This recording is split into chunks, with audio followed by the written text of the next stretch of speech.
Back to what I said earlier. Like, if they take another deal, they might get a bunch of draft picks and a couple role players. They got an all NBA player back. Now, listen, the Mavs obviously had to make a decision this summer whether to give him 5 years, $350 million. That's a lot of money to give a guy you don't think can stay in shape who's always going to be hurt. And let me tell you something. The only people know Luka Doncic is the Dallas Mavericks. Guys who've been with him for years or who are around him every day. He's a great player. He's a great player. But all us talking heads, they know something. They must know something we don't know.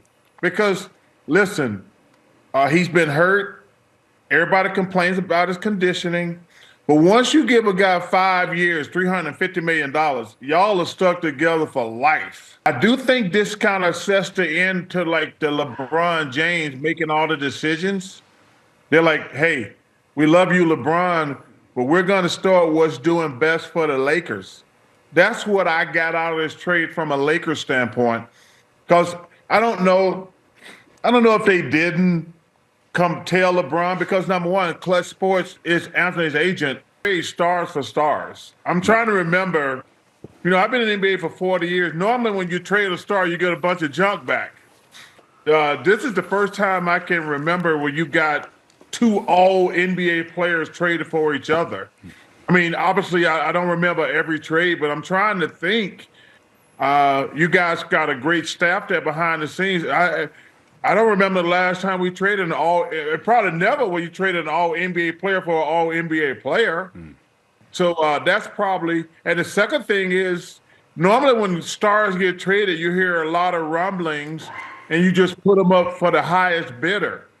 So I think those are the two first aspects of this trade that are shocking. Star for star, and normally like they didn't go for the highest bidder. They went for a quick deal and it was over. Well, in fairness, they got a hell of a player. But it seems like to me, they're like, hey, you know what? LeBron's on his last legs. Let's start getting us a star for the future. And it's going to be fun to talk about this trade, sit back and watch who wins the trade. I think both teams have to win a championship to say they won the trade. Luka, he's been the face of that franchise from day one. Man, I don't think I've ever been more shocked. But hey, listen, I'm going to say this for the last time. Nobody knows Luka Doncic better than the Dallas Mavericks. And let me tell you something else, Greg. This thing is not going to be smooth in LA with him and LeBron, because both of them want the ball 100% of the time. I think that's going to be, I don't know if, because Luka does not move without the ball. LeBron does not move without the ball. There's going to be some serious growing pains when those two try to play together. Now, they're both great players, don't get me wrong. But LeBron wants the ball, and Luka definitely wants the ball. So it's going to be very interesting how that work out.